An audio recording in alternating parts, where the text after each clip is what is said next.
Hello friends, मेरे channel पे आप सबका स्वागत है। आज मैं आपके लिए एक न्यू स्टोरी को एक्सप्लेन करने वाली हूँ। ये स्टोरी एक लिटिल क्यूट सी टाइगर प्रिंसेस के बारे में होने वाली है। स्टार्टिंग में हमें नरेशन वॉइस बताती है, अंधकार के राक्षस ने दुनिया को नष्ट करना शुरू कर दिया। निर्दयता से हर जीवित प्राणी को मारने लगा। इसे रोकने के लिए कई इंसान और जानवर और भी अन्य दिव्य जानवर युद्ध में शामिल हुए। फिर भी उनकी कंबाइंड स्ट्रेंथ काफ़ी नहीं थी अंधकार पर काबू पाने के लिए। जब अनगिनत जाने पहले ही उस डार्क डिवाइन बीस्ट के कारण नष्ट हो चुकी थी, the white tiger divine beast अनाश अपेयर हुआ वर्ल्ड के डिस्ट्रक्शन को रोकने के लिए। अनाश ने बीस्ट ऑफ डार्कनेस के साथ एक भीषण और लंबी लड़ाई लड़ी और अंत में उसे पूरी तरह ख़त्म करने के लिए खुद को सेक्रीफाइस कर दिया। अनाश के बलिदान के साथ लंबा युद्ध आखिरकार ख़त्म हो गया।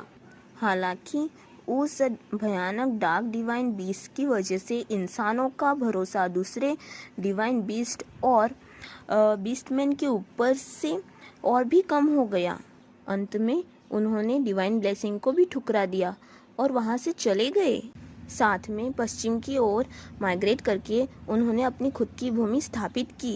इस प्रकार दो महान एम्पायर्स का जन्म हुआ। एक को संभाला विजार्ड ने, मतलब जादूगरों ने, और लेलेबर्ग मैजिक टावर ने किया, और दूसरे पे रूल किया गोल्डन टाइगर बीस्टमैन पैथेरियन उन्होंने किया। उनमें से गोल्डन टाइगर डिवाइन बीस्ट गनास से ब्लेस्ड हुए पैथेरियन रॉयल फैमिली ने असाधारण लीडरशिप, विजडम और स्ट्रेंथ वाले एम्परर्स की जनरेशन के माध्यम से अपनी स्ट्रेंथ को विस्तार किया, मतलब एक्सपांड किया। उन्होंने बेमिसाल खुशहाली के युग का आनंद लिया। हालांकि पैथेरियन रॉयल फैमिली को भी एक गंभीर समस्या का सामना करना पड़ा। यह मंदिर से मिली भविष्यवाणी थी। यदि पैथेरियन रॉयल फैमिली में कोई वाइट टाइगर बॉर्न नहीं हुआ तो सब कुछ नष्ट हो जाएगा। इन अनदर वर्ड में समझे तो वह एशियंट वॉर फिर से शुरू हो जाएगी और उस समय की तैयारी के लिए वाइट टाइगर की पावर की नीड होगी। हमें एक कैरेक्टर को दिखाया जाता है, उसका नाम तो नहीं बताया जाता, पर बहुत गुस्से में और परेशान होकर बोल रहा होता है, यह बिल्कुल इम्पॉसिबल है, ऐसा हो ही नहीं सकता कि वाइट टाइगर बीस्टमैन दिखाई दे। हमें कमरे में 5 लोग टेबल के पास बैठे हुए डिस्कस करते हुए दिखाया जाता है। उनमें ही वो इंसान भी होता है जो पहले बोल रहा था, और वो बोलता है, एक बीस्टमैन फुल्ली मैच्योरिटी तक ग्रो नहीं हो सकता बिना ब्लेसिंग ऑफ डिवाइन बीस्ट के। अनाश अब चला गया है। एक वाइट टाइगर की बॉर्न होने की संभावना बहुत कम है। हमें दिखाया जाता है जो टेबल के पास बीच में बैठा था वो सोच रहा होता है, फिर भी हमें इंतज़ार करना चाहिए और देखना चाहिए। वो जो सोच रहा था उसका मतलब है कि वाइट टाइगर का बॉर्न होना और फुल्ली मैच्योरिटी तक ग्रो होना, ये सब होना बहुत मुश्किल है। फिर भी इसका इंतज़ार करना चाहिए और देखना चाहिए।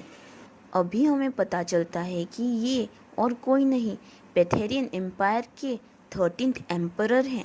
हालांकि एम्पायर के सैकड़ों वर्षों की हिस्ट्री में सभी की आशाओं के विपरीत वाइट टाइगर बीस्टमैन आसानी से पैदा नहीं हुए थे। उस खानदान के जो थोड़े बहुत लोग बचे भी थे, वे सूखे में उगे कमज़ोर पौधों की तरह थे जो ज़्यादा समय तक जीवित नहीं रह सके। हमें वॉइस ओवर सुनाई जाती है कि जब सब लोग थकने लगे थे, तभी फाइनली 35th एम्परर के शासनकाल में एक मिरेकल घटित हुआ। जो मिरेकल था वो ये था कि वाइट टाइगर बीस्टमैन पैदा हुआ। अभी हमें अपनी लिटिल क्यूट सी टाइगर प्रिंसेस को दिखाया जाता है ना, कितनी क्यूट है ना। अगर आपको भी ये क्यूट लग रही हो तो ज़रूर कमेंट में एक हार्ट शेप कमेंट कर देना। चलो स्टोरी पे आते हैं। वो सोचती है उन अन्य लोगों के विपरीत जो अपने पहले वर्ष से अधिक जीवित नहीं रह पाए थे, रॉयल फैमिली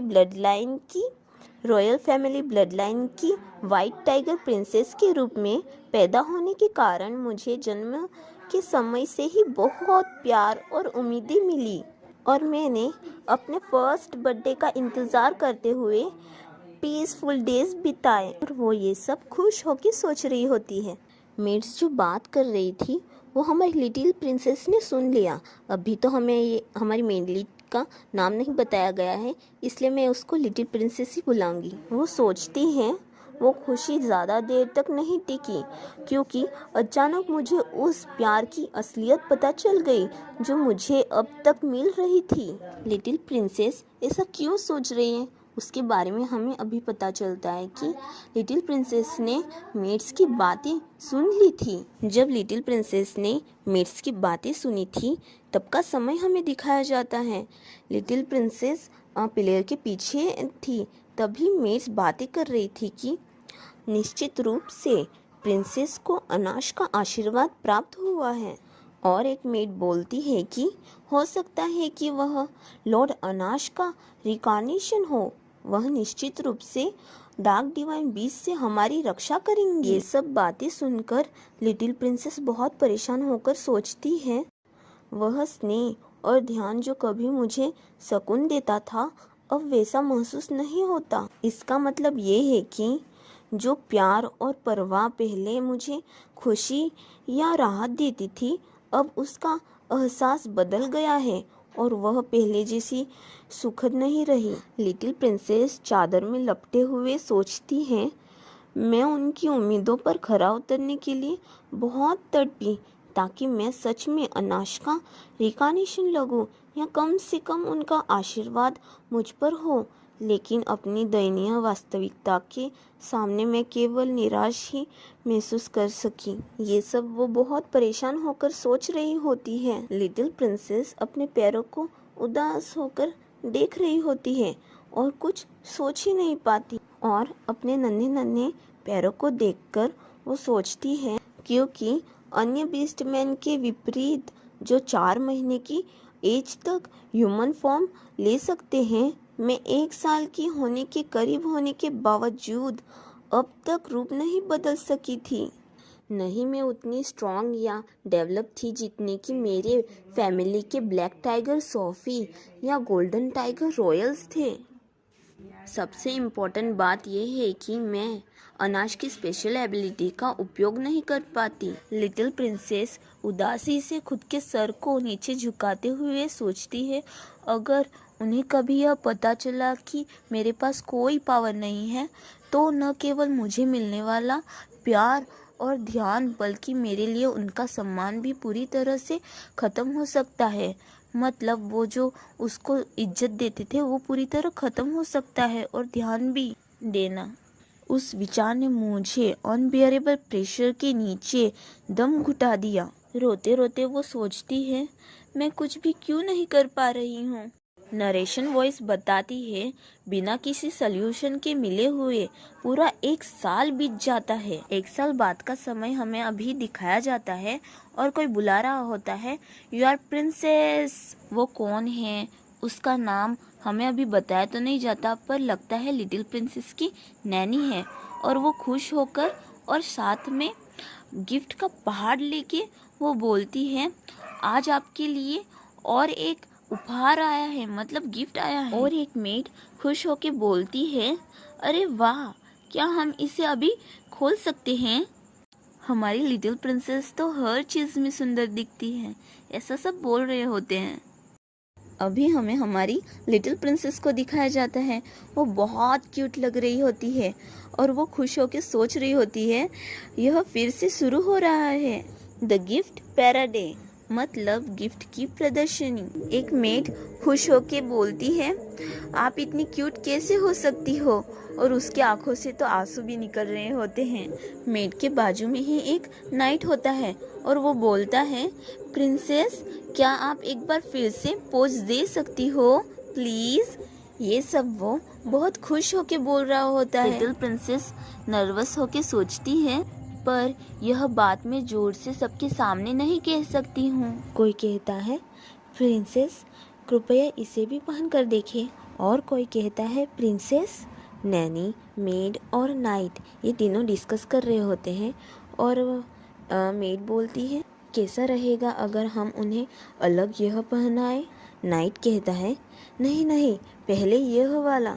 वो लोग जो बातें कर रहे थे वो लिटिल प्रिंसेस नर्वसली सुन रही थी और सोचती है कि क्या यह फिर से ड्रेसअप का दिन है। वहाँ से निकलकर चलते चलते लिटिल प्रिंसेस सोचती है परेशान होके, चाहे कितनी भी बार यह मूर्खता देख लूँ, मुझे कभी इसकी आदत नहीं पड़ती। मिरर के सामने आकर खुद को मिरर में देखते हुए सोचती है, बीस्टमैन अपना पिछला जीवन भूल जाते हैं जब वो रिबॉर्न होते हैं। वो आंखों में आंसू लिए सोचती है, नहीं, रिबॉर्न का छोड़ो, अगर मैं सिर्फ उस पावर को यूज़ कर पाती तो वही काफ़ी होता।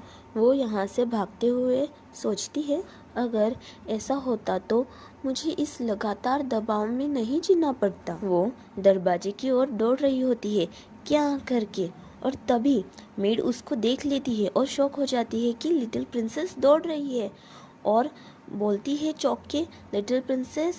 मेड बोलती है, इस तरह यहाँ वहाँ भागना खतरनाक है। तभी लिटिल प्रिंसेस डोर से ठुक के क्या करके नीचे गिर रही होती है और वो सब लोग बोलते हैं, प्रिंसेस। नैनी चिंता करके बोलती है, ओ डियर, क्या आप ठीक हो? लिटिल प्रिंसेस नीचे गिरी हुई होती है और अपने सर पे हाथ लगाते हुए रोते रोते सोचती है, ऐसे समय में भला कौन आता है। यार फ्रेंड्स, देखो ना, लिटिल प्रिंसेस को तो बहुत चोट आई है, देखो ना, रेड रेड हो गया है। नाइट बोलता है कि किसकी इतनी हिम्मत की प्रिंसेस के चैम्बर में बिना बताए प्रवेश करे। लिटिल प्रिंसेस ऐसे ही लेटी हुई होती है और एक आँख खोल के सोचती है, चलो देखते हैं कि यह कौन है। दूसरे सब बोलते हैं, हम एम्पायर के चमकते सूरज, पैथेरियन के गौरव, इस एम्पेरियल मैजेस्टी को ग्रीट करते हैं, और जो डोर से आया है वो यही है, एम्पेरियल मैजेस्टी। वॉइस ओवर हमें बताती है, ये 35th एम्परर रीटा डेक्स्टर पैथेरियन है। हिस्ट्री के सभी एम्परर में यह beast man divine beast ganache द्वारा सबसे स्ट्रांगली ब्लेस्ड व्यक्ति है। एक रूथलेस नेचर और ओवरवेलमिंग पावर के साथ उसने अपने एल्डर ब्रदर को हराकर थ्रोन को हासिल किया। लिटिल प्रिंसेस सोचती है, वह मेरा यानी जुसिलिया का फादर भी है। फ्रेंड्स, अभी हमें पता चलता है हमारी प्रिंसेस का नाम जुसिलिया। अब से हम उसको जुसिलिया भी बुलाएंगे और प्रिंसेस भी बुलाएंगे, तो कंफ्यूज मत होना, ओके। डोर की ओर से जुसिलिया के फादर इंपीरियल मैजेस्टी सीढ़ी उतर के जुसिलिया की ओर आ रहे होते हैं और ये सब नाइट, मेड और नैनी देख रही होती हैं। नाइट, मेड और नैनी, ये तीनों इंपीरियल मैजेस्टी को देख के झुक के ग्रीट भी कर रहे होते हैं उन्हें। इंपीरियल मैजेस्टी सीरियस होके बोलते हैं, जुसिलिया। तभी हमें उनका हैप्पीनेस वाला चेहरा दिखाया जाता है और वो ब्लश करते हुए बोलते हैं, जुसिलिया, तुम्हें अपने फादर की कमी महसूस हुई ना?